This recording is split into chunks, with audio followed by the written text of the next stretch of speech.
I'm Margaret Rubega. I'm an associate professor in the Department of Ecology and Evolutionary Biology at the University of Connecticut. I use the bird class activity in my ornithology lecture, and the class is fairly large for an ornithology class. It gets to upwards of 100 people at a time.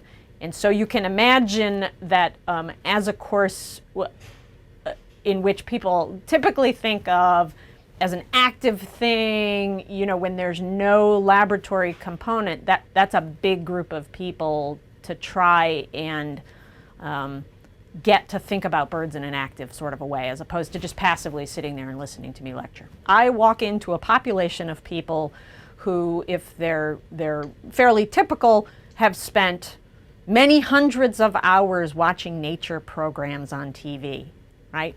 And of course nowadays on YouTube, online, people have a lot of exposure to this sense of stories and information about birds being something, this really cool story about an exotic animal that's somewhere else.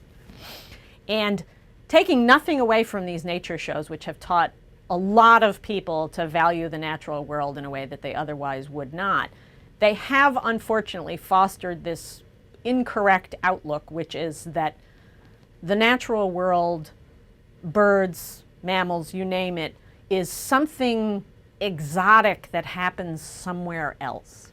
So I'm really very focused in the class on trying to get students to appreciate that the amazing, incredible, illuminating things that we talk about in lecture, the way that biology plays out in birds, is something that they can literally walk out of the building and see happening on the sidewalk right on campus.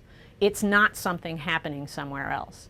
And you can say that, but it's very difficult sometimes to get people to appreciate that. So it occurred to me that I might be able to use Twitter in a sense to use their electronics against them, to force them to use their electronics in a way that would make them look up from the electronics and see what kind of a world they're actually embedded in. They're supposed to, outside the classroom, post a tweet at least once a week that says where they are, what they're seeing in the birds around them, and somehow connect that to course content.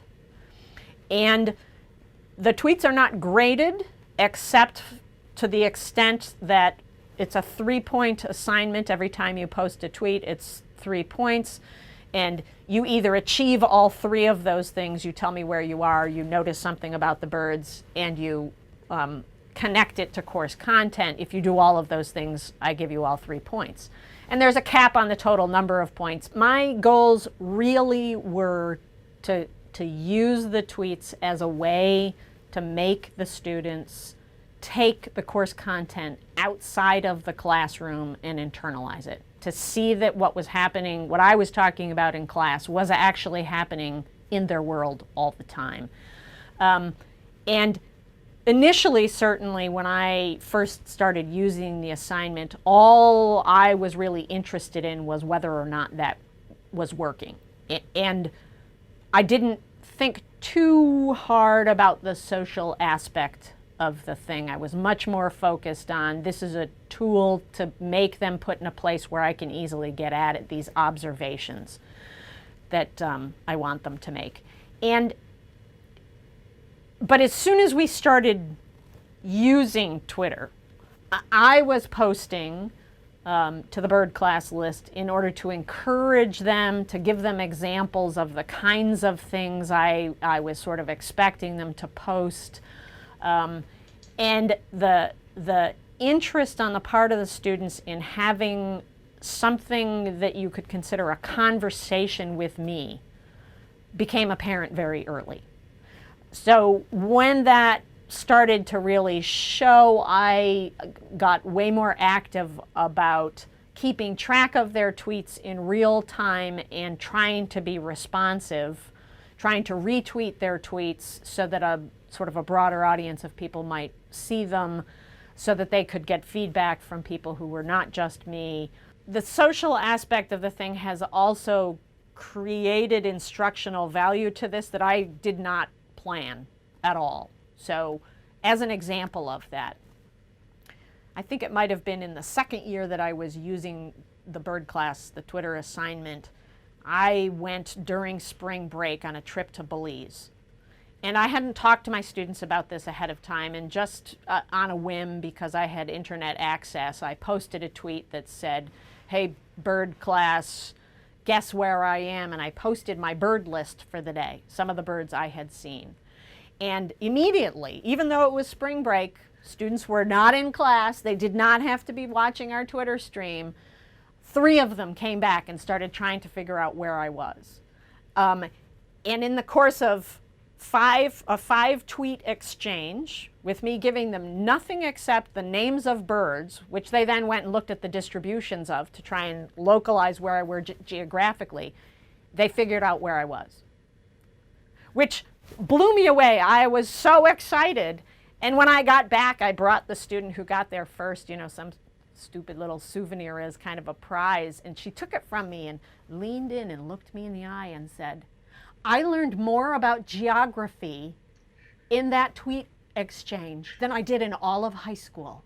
The students who it really works in every respect for, I think it works for because it's self-directed, because it's a real life thing, because it forces them to discover things about their own world that have been there all along. So that sense of discovery happens to them just when they're walking between classes.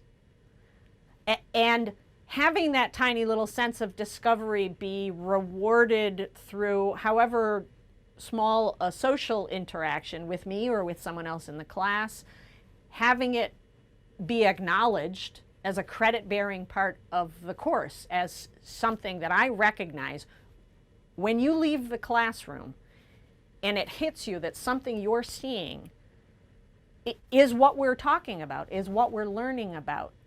That's what I want from you. That's what I'm trying to accomplish, is not that you regurgitate back to me the stuff that I told you, but that you take what we're talking about and you use it to put your own world that you encounter every day in a new context, to see parts of it that you couldn't see before, because that really belongs to them then, right? It's not just me. It's not me telling them what they're supposed to see. It's what they actually see.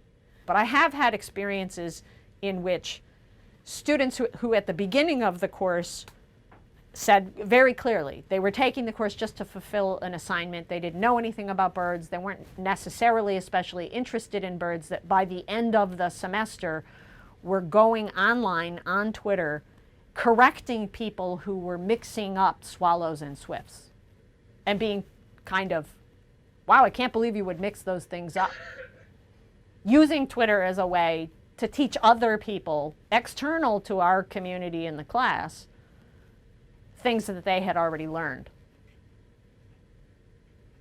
Taking that position as an expert.